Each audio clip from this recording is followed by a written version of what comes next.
pemimpin, dalam memanage, dalam punya kemampuan untuk merangkul, ya. Bahkan di dalam sebuah dalilnya itu digambarkan kedudukan pemimpin itu seperti kepala bagi tubuh. Kebayang nggak kalau ada orang jalan tapi nggak ada kepalanya? Kayaknya nggak pernah juga kita mendapati, ya. Posisinya orang ini membutuhkan ide-ide, gagasan-gagasan yang memang diciptakan dari seorang pemimpin. Karena itulah pemimpin harus memikirkan dan mengkaji setiap masalah yang dalam pelaksanaannya harus dibantu dengan orang lain. Dia nggak bisa, ya, menjalankan segala sesuatunya sendiri. Sebagaimana seorang ayah sebagai pemimpin dalam rumah tangga, dia tidak bisa melakukan konsepnya sendirian tanpa dibantu istrinya, tanpa dibantu anak-anaknya. Itu yang paling rendah, ya, paling rendah dalam konteks kelompok, dalam konteks masyarakat itu adalah keluarga, karena keluarga itu adalah masyarakat terkecil. Oleh karenanya, para muslimah yang dirahmati Allah, renungkan bagaimana pada saat nanti kita 14 Februari menentukan pilihan kita, bagaimana konsep Islam memandang seorang pemimpin itu adalah mereka yang memiliki kecakapan, mereka yang memiliki kemampuan mengayomi dan lain sebagainya, seperti yang tadi digambarkan oleh beberapa definisi para pemikir-pemikir kita. Nanti di bawahnya akan kita dapati, ya, seperti apa sih sebetulnya kepemimpinan yang dilakukan Rasulullah Shallallahu Alaihi Wasallam, ya.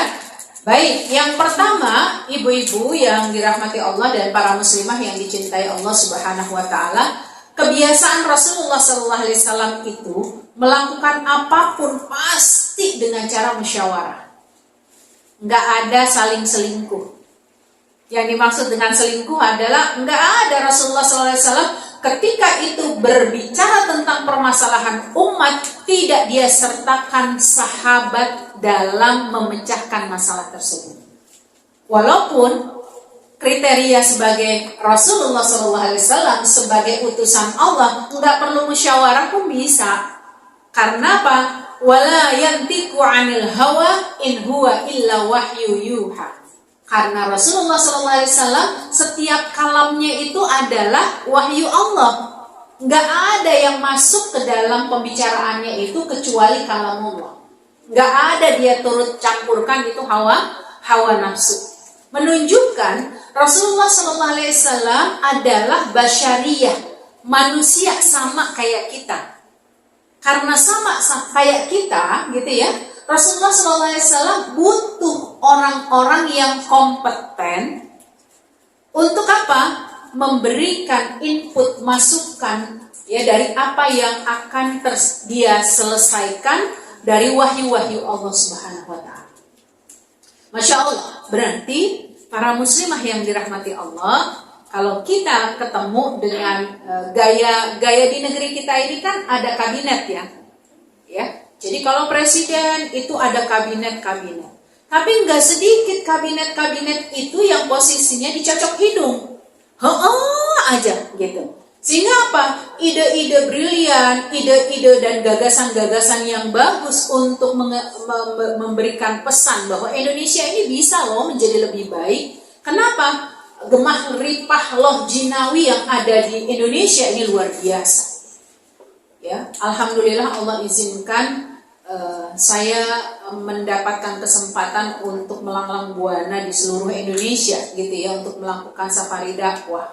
Dalam kondisi ini betapa besarnya karunia Allah terhadap kita di Indonesia. Lautnya, tanahnya, kebunnya, sawahnya, ya. Dan sampai saya harus mengurut dada ketika saya diundang Gorontalo sekitar 6 tahun yang lalu, gitu ya. Dan masih sama dengan yang baru saja terjadi, ya. Saya baru dari NTT juga. Itu kebanyakan pantai-pantai itu sudah dibeli. Yang beli siapa? Bukan orang kita. Kenapa? Karena mereka ingin mengambil aset ikan-ikan yang bagus. Kalau kita kan makan ikan udah berpuluh-puluh kali mati. Benar nggak? Jadi waktu saya ke NTT, ke Gorontalo itu diajak makan sama teman-teman. Ustazah mau makan apa? Saya kalau udah ke daerah timur, saya bilang saya milih ikan. Karena ikannya segar-segar. Maka dipilihkanlah di pasar-pasar yang memang baru baru bukan pancing ya, jala. Kalau pancing baru di jala gitu ya. Kemudian apa yang terjadi?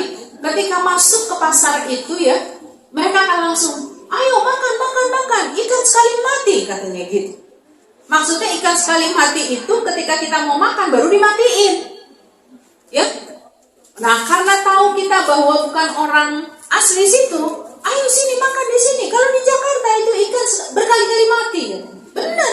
Karena masuk freezer dikeluarin lagi, masuk freezer dikeluarin lagi gitu ya. Nah begitu. Ternyata ikan-ikan yang bagus itu kalau tidak sigap nelayan-nelayan kita, mereka itu sudah membuat tambak. Mereka membeli pantai-pantai dan pantai itu mereka gunakan untuk tambak yang kemudian mereka kelola untuk dijual ke negara lain. Luar biasa. Begitu saya ke Lampung, begitu saya ke daerah Jawa gitu ya, penghasil coklat. Luar biasa, coklat-coklat kita mahalnya itu mahal yang bisa dikocek kantong kita. Tapi ketika dia sudah diekspor, balik lagi Bu ke kita, bisa jadi mahal. Dan kita kayaknya bangga banget, dapat Cadbury dari mana? Dari Swiss. Padahal itu coklat kita yang tidak kita mampu kelola, yang kemudian keuangan-keuangan itu diambil alih oleh penguasa-penguasa. Dan ini yang dikatakan bahwa ketika kepemimpinan itu tidak memberikan sebuah jaminan, tidak memberikan sebuah inovasi di dalam kepemimpinannya, maka yang ada adalah kerakusan untuk diri pribadi. Itulah mengapa Rasulullah SAW mengambil langkah pertama kali ketika ingin menyelesaikan semua permasalahan itu dengan cara musyawarah, ya. Termasuk mungkin kalau kita mau mengadakan acara apapun gitu ya Mbak Yogi ya, posisinya kita akan rembukan nih, kita mau ngadain apa nih, entah Ramadan, entah apa gitu ya, pasti akan ada komunikasi yang disampaikan oleh pimpinan ke bawahan, pimpinan kepada teman-teman gitu ya, dan seperti itu. Kemudian yang kedua, Rasulullah SAW menjalankan kepemimpinannya dengan cara apa? Membagi tugas. Jadi ingat, pembagian tugas ini sesuai dengan wewenang. Bukan sama-sama kerja.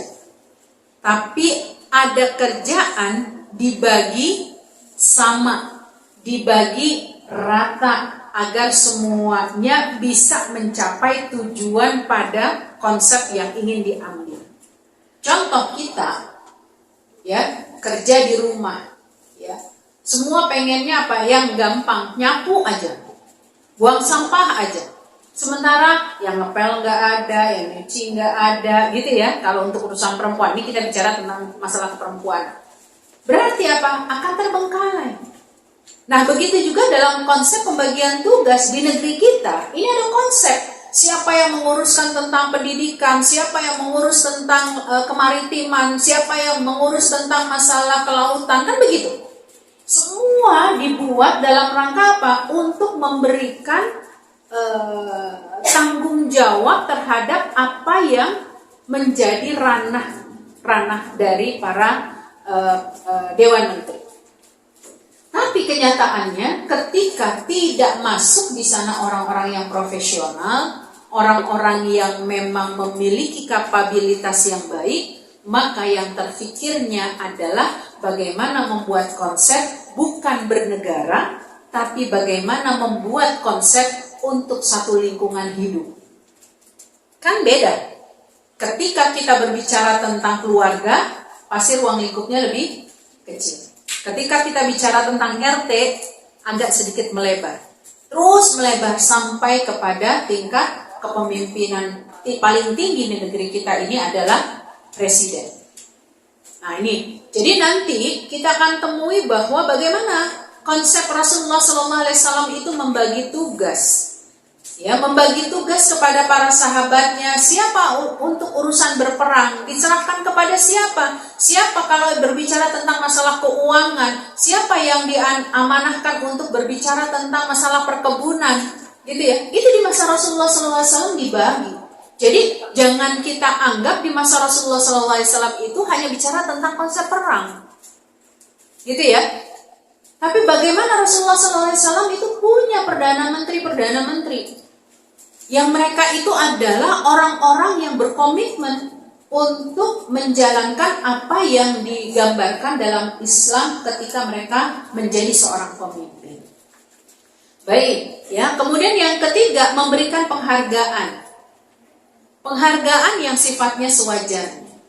Tapi masalahnya di kita nggak boleh pejabat ya gitu ya menerima tip, ya nggak boleh menerima amplop gitu ya. Ya emang gak nerima, tapi transferannya banyak. Sehingga kita dapat apa? Korupsi di mana-mana. Gitu. Saya ingat ada seorang teman, mungkin kalau saya menceritakan, saya punya guru ya, namanya beliau itu termasuk anggota dewan sebelum wafatnya.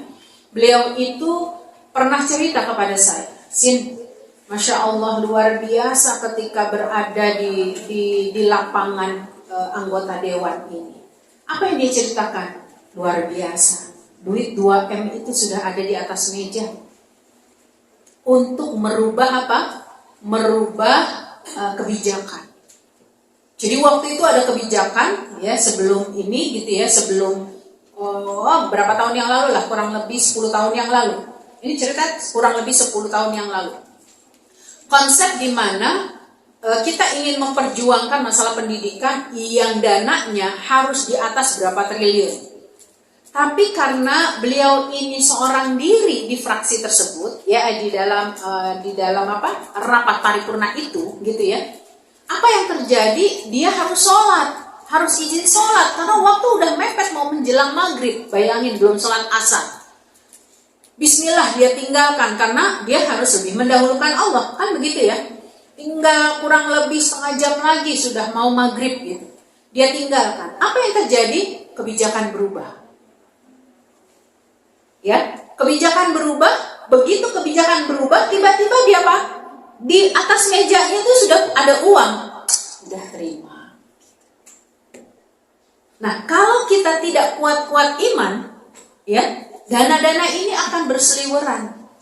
Bukan cuma dari kalangan orang-orang awam seperti kita, masyarakat-masyarakat umum seperti kita. Orang-orang yang memang duduk di sana pun ya menjadi anggota dewan, mereka yang duduk di aparat-aparat pemerintahan, ketika mereka tidak siap, maka mereka mudah sekali tergiur.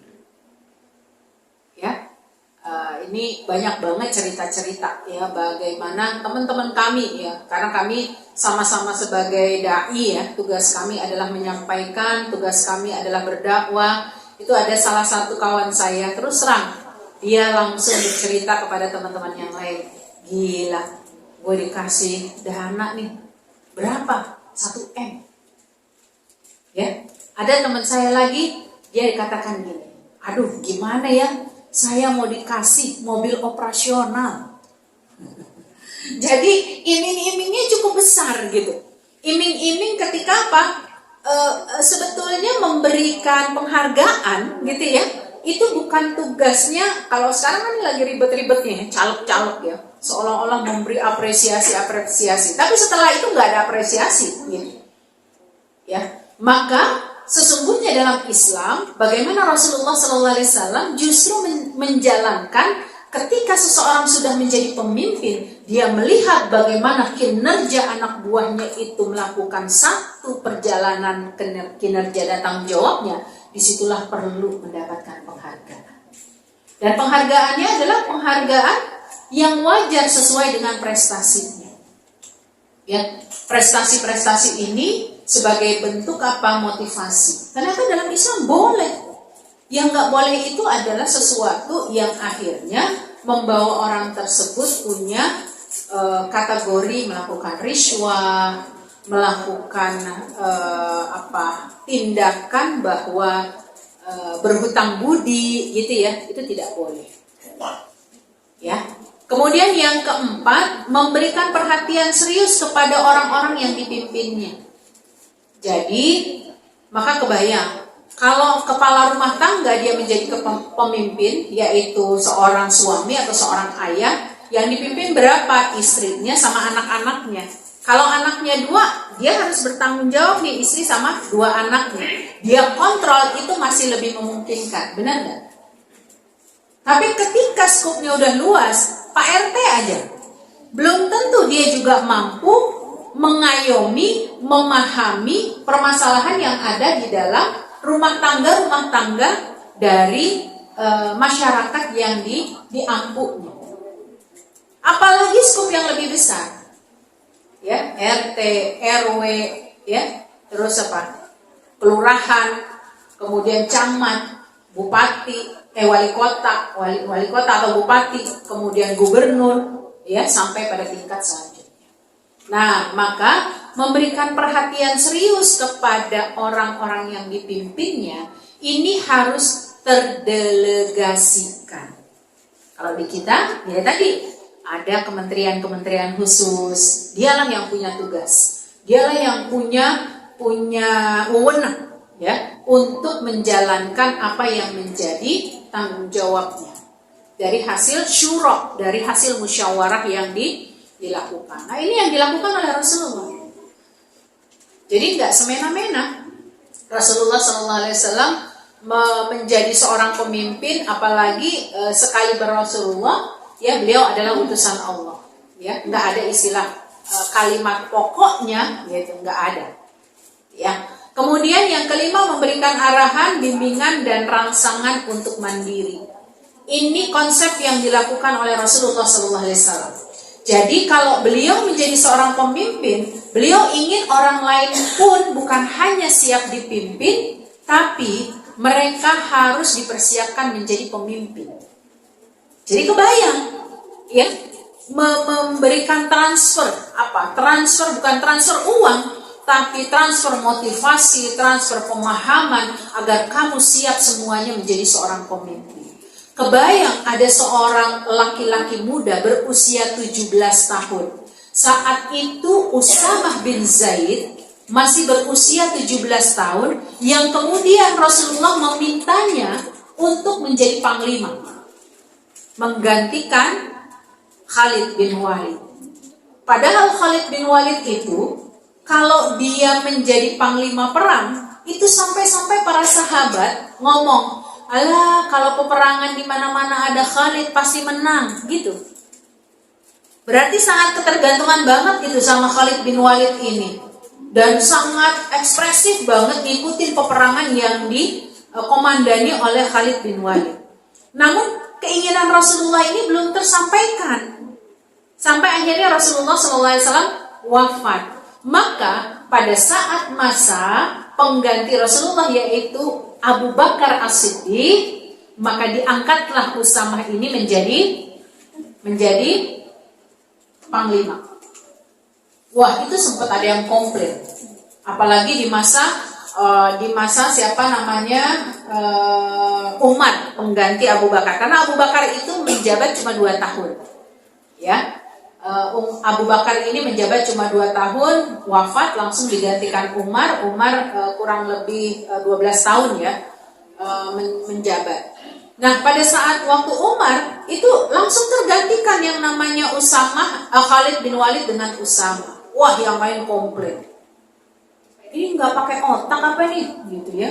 Padahal udah bagus banget, bla bla bla bla bla. Ternyata ada unsur di mana jangan sampai orang itu punya kelemahan dalam memandang orang lain hingga seperti menuhankannya. Itulah yang diminta oleh Rasulullah SAW. Jadi bagaimana Rasulullah memberikan arahan, bimbingan agar apa? Masing-masing dari orang-orang yang dipimpin oleh Rasulullah SAW kelak dia bersiap untuk menjadi pemimpin. Nah, kalau di negeri kita ini gimana caranya supaya nggak mati-mati gitu kan? Sehingga kepemimpinan itu terus-menerus menjadi miliknya. Ya, nepotisme yang kita istilahkan KKN dan lain sebagainya itu merebak. Dari mulai tahun awal-awal kita merdeka kita rasakan gitu, apalagi mungkin orang-orang tua kita dulu. Baik para muslimah yang dirahmati Allah. Berarti kepemimpinan dalam Islam merupakan sesuatu yang berat pada hakikatnya. Bukan sesuatu yang enak untuk dibicarakan oleh orang yang tidak punya kapasitas. Karena apa tadi? Kepemimpinan itu berarti membimbing, mengarahkan, mengayomi, hingga apa? Orang-orang yang berada di bawahnya itu punya kemandirian dan siap menjadi seorang pemimpin. Ya, kenapa? Setiap pemimpin itu akan diminta pertanggungjawabannya oleh Allah Subhanahu wa Ta'ala. Ini menunjukkan hakikat bahwa kita perlu mempersiapkan segala sesuatunya ya, agar setiap kita ya bersiap menjadi seorang pemimpin ya, minimal ya di dalam rumah tangga kita sendiri. Nah, mungkin saya ingin menambahkan, memilih dan mengangkat seseorang menjadi pemimpin harus dilakukan dengan selektif sesuai dengan arahan agama. Kita sebagai seorang muslim sudah ada kriterianya. Ya, bagaimana sih perlu kita memilih pemimpin dalam agama kita? Yang pertama, mereka itu adalah orang-orang yang memiliki akidah yang kuat dan kokoh. Mohon maaf, saya harus menyampaikan. Kadang, mohon maaf sekali lagi, di antara masyarakat muslim selalu ada yang berkomentar, kenapa sih kita nggak milih yang no aja, walaupun dia non muslim, kan tapi dia lebih bagus, lebih macam-macam gitu ya, daripada yang muslim tuh dia korupsi. Di negeri kita ini memang kebetulan mayoritasnya muslim, begitu kan? Ditambah lagi, kita masih diperlihatkan kontestan-kontestan yang muslim. Maka menjadi rujukan awal seorang muslimlah yang harus kita pilih. Ya, kenapa? Karena ada sesuatu yang sudah dilabelkan oleh Allah. Nggak boleh kita memilih orang di dalam luar, bukan luar kita, tapi luar agama kita. Ya, nanti dalam konsep fikih akan kita temui, ya kayaknya mah dua-duanya kagak ada levelnya nih, gitu misalnya.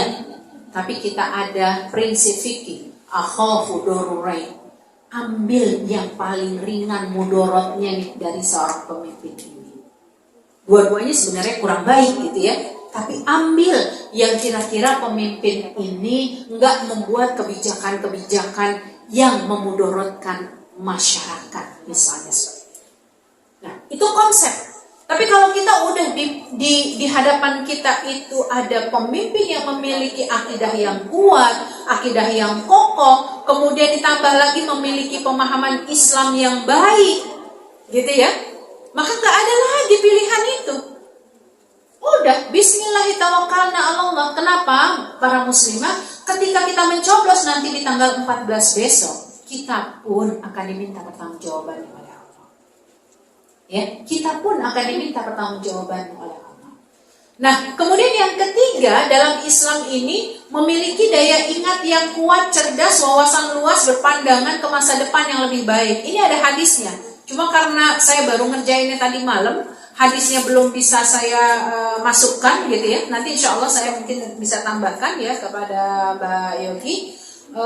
Jadi ternyata di dalam Islam itu konsep pemimpin punya daya ingat yang tinggi, punya kecerdasan yang kuat gitu ya. Itu bukan satu hal yang main-main gitu. Berarti kita dapati khalifah ya, 4 khalifah setelah Rasulullah, Abu Bakar, Umar, Utsman, Ali, mereka adalah orang-orang yang memiliki abqariyun, kecerdasan yang sangat luar biasa. Karena yang dipimpin bukan satu umat. Bukankah Rasulullah SAW diutus untuk rahmatan lil alam? Jadi bukan ruang lingkup orang Arab Mekah doang, bukan ruang lingkup orang Madinah doang, enggak. Buktinya sampai hari ini kita ngedapati betapa nikmatnya kita mendapatkan nilai-nilai Islam sebab wahyu yang diturunkan oleh Allah kepada baginda Rasulullah SAW sampai kepada kita melalui jalur para ulama. Gitu. Ya, makanya mereka itu adalah orang-orang yang harus memiliki daya ingat yang kuat, cerdas, wawasan yang bagus dan lain sebagainya. Kemudian yang keempat dalam Islam, ya, ini arahan yang harus dihantarkan adalah para pemimpin itu harus memiliki kriteria sabar. Bayangin nggak kalau seandainya ya pemimpin belum apa-apa ngomel aja, gebrak meja aja, gitu ya. Terus apa? Kan kalau di tempat-tempat kita kerja Bu, ya mohon maaf ya, biasanya kita yang nggak punya nggak punya power di kantor itu, pasti kita akan punya kesempatan untuk disuruh-suruh lebih besar. Tanpa apa? Tanpa ada menghargai, tanpa ada empati, nggak peduli dia itu orang yang lebih tua dari kita atau tidak. Nah, di sini terbukti bagaimana Islam mempunyai konsep bahwa seorang pemimpin dia harus memiliki sikap sabar, penyantun, ramah, dan lemah lembut. Kalau sudah dikatakan santun, maka dia akan memiliki konsep memuliakan yang lebih, menghormati yang lebih tua, dan menyayangi yang lebih muda. Jadi konsep-konsep ini akan dibawa terus ya pada sosok kepemimpinan. Saya sering banget ya kalau lagi kemana-mana tuh sering diminta sama ibu-ibu majelis taklim kalau saya bawa tentengan, bawa tas, kalau pulang dari mana-mana kan suka dikasih entah makan gitu ya, pasti ada tentengannya lah gitu ya. Nah terus kemudian sini ustazah saya bawa, saya bilang begini, jangan dibawain, ntar dolar saya pada jatuh semua, saya bilang begitu. Tapi berapa banyak kalau kita jumpai, padahal ini sebenarnya untuk melatih kita. Karena kebiasaan kita ketika kita sudah memiliki sebuah potensi, waktu bulan lalu sudah saya sampaikan, setiap orang yang punya potensi, di situ ada titik kelemahan dia untuk bisa bersikap sombong. Jadi seorang pemimpin, jika dia tidak sabar dengan dirinya, dia akan menjadi orang yang memiliki tingkat kesombongan karena punya kedudukan tadi. Ya. Jadi wajar akhirnya apa? Dampak dari konsep seperti ini, apalagi kalau di negeri kita ada sistem protokoler. Saya Bu, kalau acara-acara dengan kementerian, bahkan sampai waktu itu kita mengundang wakil presiden, itu protokolernya luar biasa. 2 jam harus steril, ya, nggak boleh masuk gitu ya. Terus bla bla bla lah, macam-macam protokolernya. Yang duduknya di sini. Ternyata itu bisa kita lakukan ketika apa? Ketentuannya udah ditetapkan kan begitu. Tapi masalahnya ketetapan-ketetapan itu karena manusia yang buat merugikan atau tidak. Ya. Jadi ini ibu-ibu ya para muslimah yang dirahmati Allah, ternyata untuk memilih seorang pemimpin itu kita lihat bagaimana kesantunannya, bagaimana kelemah lembutannya, kesabarannya, walaupun ya tidak mungkin semua sifat ini ada, tapi paling tidak pemimpin-pemimpin seperti ini akan terlihat dalam kebiasaan sehari-hari. Kemudian apa? Benar dan dapat dipercaya, dan ini adalah konsep di mana Rasulullah SAW menjadi pemimpin. Allah kasih empat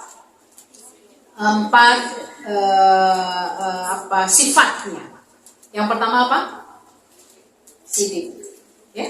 Rasulullah itu punya sifat sidik, dipercaya, bahkan sama musuh-musuhnya aja itu sangat dipercaya banget. Ada beberapa kasus ya orang-orang Yahudi itu selalu menitipkan barang-barang mereka itu justru kepada Rasulullah. Apa kata mereka? Hanya kepada Muhammad barang-barang kita itu akan aman terkendali. Luar biasa. Walaupun mereka cuma ngambil manfaat gitu ya, cuma numpang nitipin barang, sementara mereka tidak mengubah agama mereka menjadi Islam, begitu ya. Tapi konsep sebagai seorang pemimpin, Rasulullah SAW membuat menjadikan masyarakat yang dia bukan menjadi muslim pun tetap berempati. Nah, ini kan berarti bahwa sikap jujur, sikap benar, kemudian yang kedua amanah, yang ketiga fatonah, yang keempat tabligh, ini adalah sifat-sifat yang memang dimiliki oleh Rasulullah SAW yang harusnya juga include kepada para pemimpin-pemimpin muslim. Kemudian yang tidak kalah penting adalah tawadu. Tawadu dan rendah hati. Nih, kalau udah jadi pemimpin tuh kadang-kadang gak usah jauh-jauh di masyarakat kita secara keumuman atau bahkan kita sendiri. Ya, coba tuh kalau bukan karena gue nggak bisa dia begitu. Gitu ya. Ada sebuah unsur bahwa perilaku kita ini adalah perilaku yang bisa menolong orang lain. Kalau bukan karena kita, dia nggak akan tertolong. Padahal semua itu karena karunia Allah. Ya, tidak akan mungkin kalau bukan karena karunia Allah. Makanya seorang pemimpin itu kriterianya dia tawadu, rendah hati, bukan rendah diri. Kalau rendah hati seperti ibaratnya padi, semakin berisi semakin merunduk. Dia punya potensi, dia punya gagasan dan ide-ide, tapi seolah-olah dia menganggap gagasan dan idenya itu bukan hanya dari dirinya sendiri. Kemudian memiliki kemampuan komunikasi yang baik. Ternyata ini terjadi di masa Nabi Musa alaihissalam. Nabi Isa itu Allah kasih Nabi Musa ya. Nabi Musa ini Allah kasih bukan kekurangan, ujian. Saat beliau masih kecil itu, karena Fir'aun punya kekhawatiran Musa ini adalah musuhnya, maka dia mencoba memberikan madu, memberikan api gitu ya. Yang mana nih akan dipilih oleh Musa? Ternyata Musa memilih api yang dia gunakan itu dengan lidahnya gitu ya. Jadi mulutnya ini boleh dikatakan agak cadel ya. Kan doanya tadi Rabbi shrah li sadri wa yassir li amri wahlul 'uqdatam min lisani yafqahu qawli. Itu adalah doa Nabi Musa ketika harus ya berhadapan dengan Firaun waziran min ahli Haruna akhi. Ya Allah nih, engkau perintahkan nih pengen ketemu Fir'aun. Gimana nih suaraku, bahasaku tidak terlalu jelas. Maka aku ingin adanya pendamping. Siapa pendampingnya? Harun. Harun itu sepupu dia.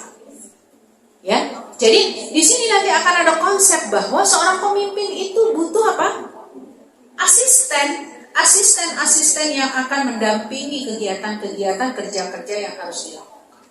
Kemudian yang tidak kalah penting memiliki pendirian yang teguh. Enggak mencela-mencelo. Kemarin menjadi oposisi, sekarang menjadi bagian dalamnya.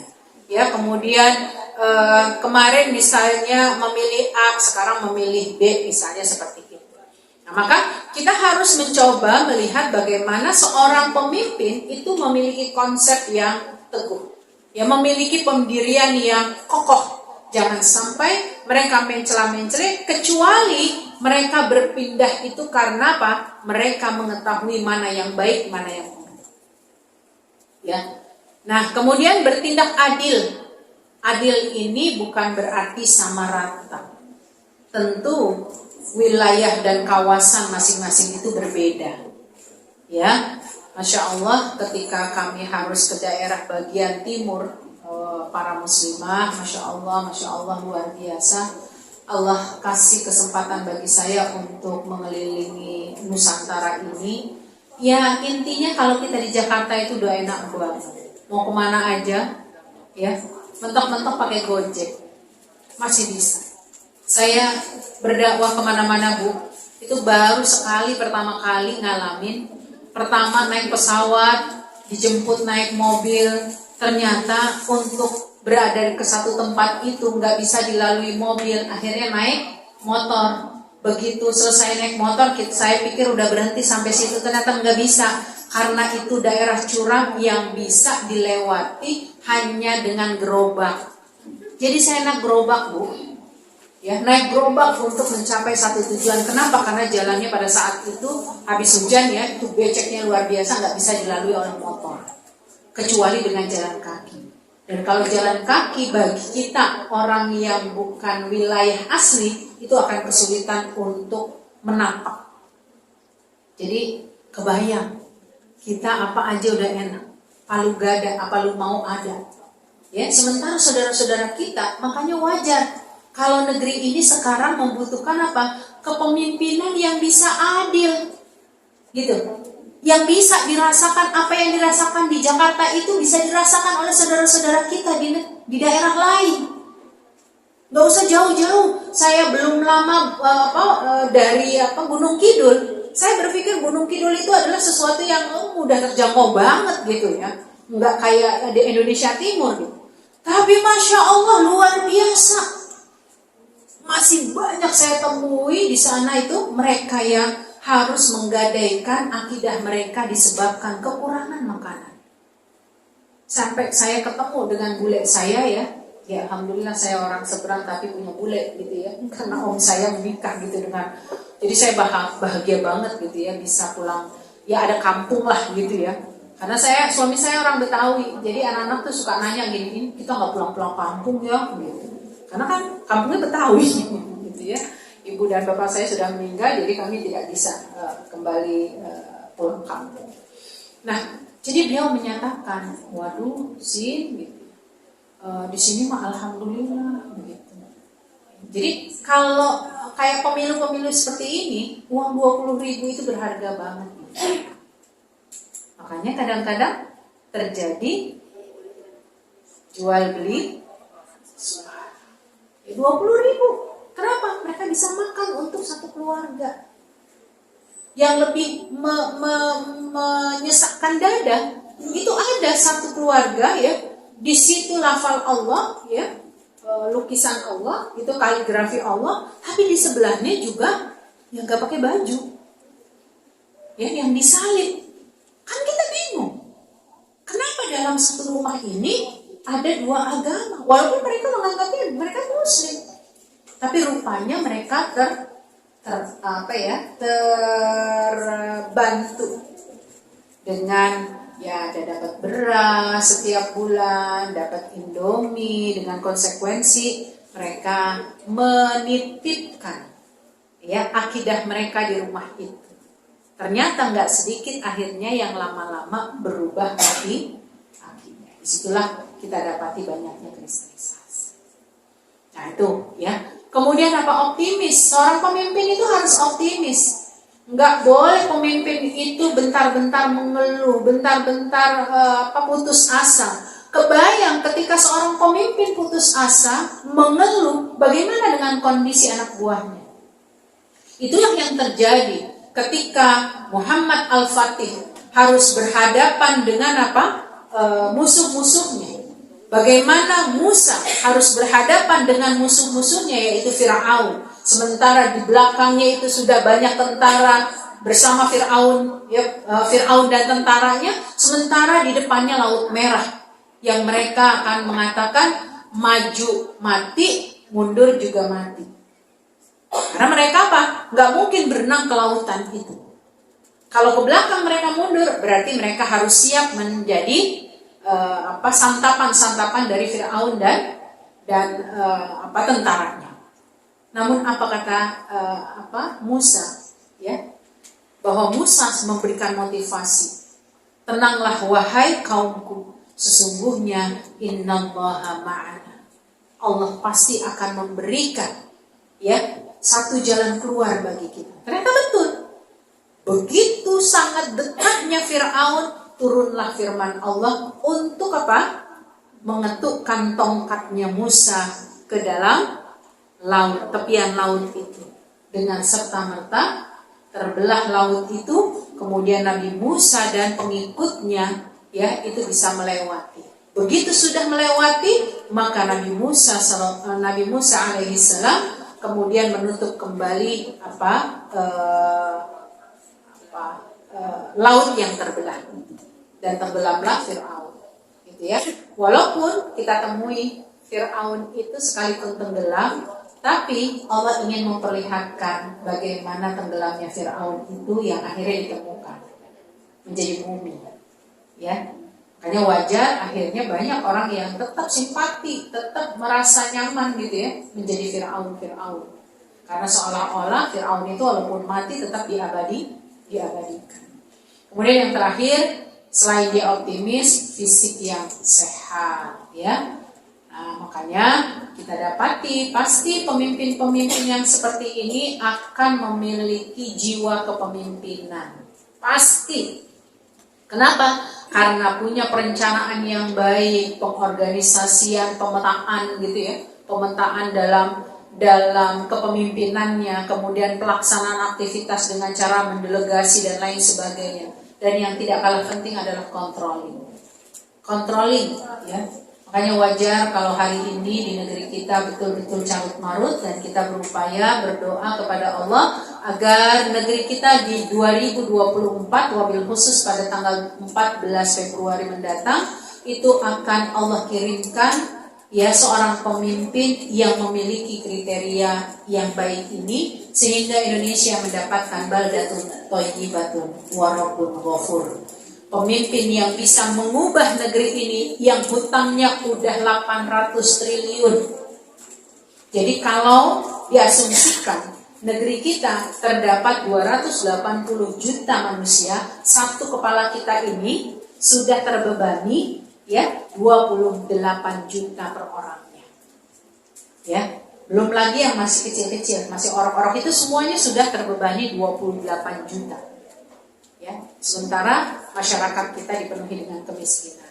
Ya, begitulah hakikat kepemimpinan ya, karena pemimpin itu memiliki tanggung jawab, kepemimpinan itu adalah pengorbanan, kepemimpinan itu adalah kerja keras, kepemimpinan itu adalah melayani, dan kepemimpinan itu adalah keteladanan. Siapakah orang-orang yang ingin kita hadirkan memiliki jiwa kepemimpinan seperti ini? Ada di dalam tangan, hati, dan pikiran para muslimah semua. Mudah-mudahan kita satu visi, kita satu misi gitu ya, untuk bisa mendapatkan seorang pemimpin yang memiliki tanggung jawab yang baik, seorang pemimpin yang siap berkorban, siap melakukan kerja kerasnya, dan siap melayani umatnya, serta memiliki keteladanan untuk dia sampaikan, sematkan kepada masyarakat di sekitarnya. Wallahu a'lam bishawab ya, karena waktu juga mungkin kalau ada yang mau ditanyakan silahkan. Waktu kita cuma tinggal 1 menit.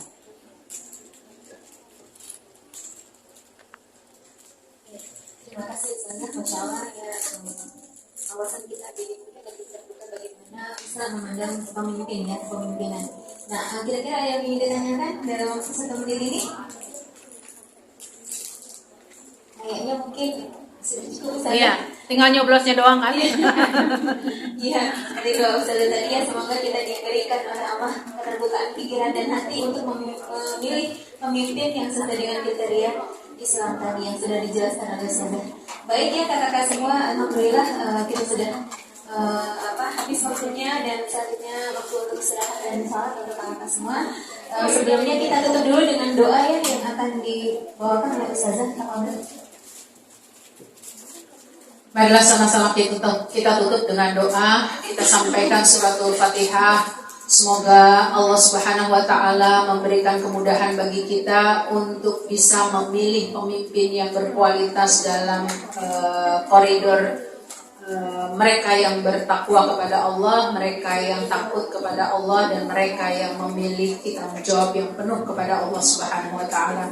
Dan kita mintakan kepada Allah negeri kita ini menjadi negeri yang bisa berubah menjadi lebih baik, terhilangkan segala kemudaratan umat, terhilangkan kesengsaraan rakyat, dan insya Allah pemimpin ini akan menjadi orang-orang yang memfasilitasi kebaikan demi kebaikan di masyarakat.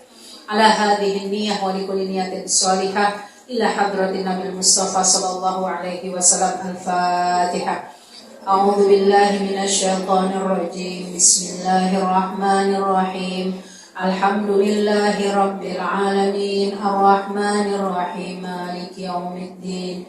Iyyaka na'budu wa iyyaka nasta'in. Ihdinas siratal mustaqim, siratal ladzina an'amta 'alaihim ghairil maghdubi 'alaihim waladdallin. Amin.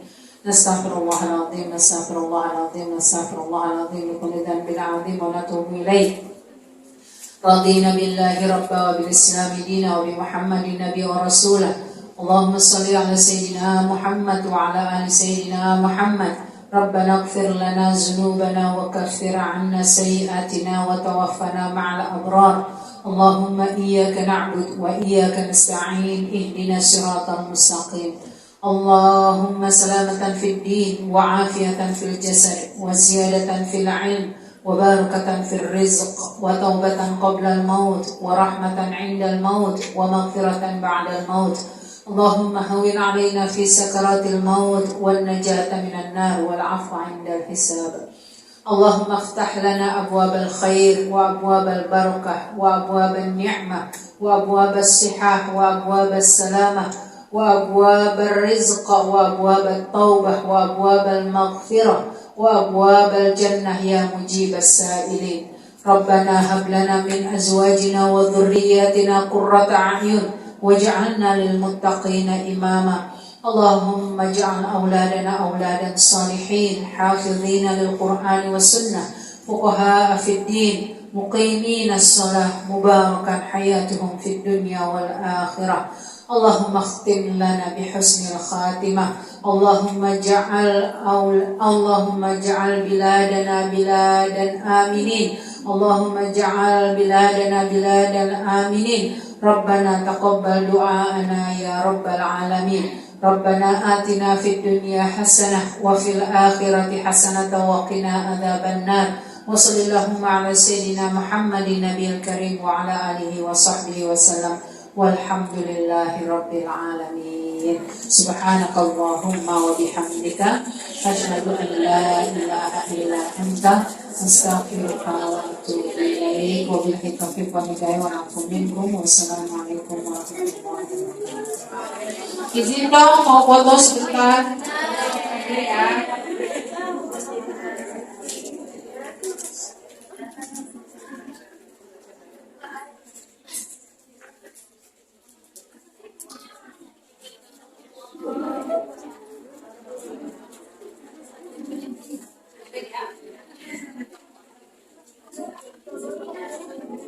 Satu, dua, tiga. Mohon bersabar ya kakak. Yang belakang mungkin bisa. 1, 2, 3. Kelihatan. 1, 2, 3. Sekalian nih. 1, 2, 3.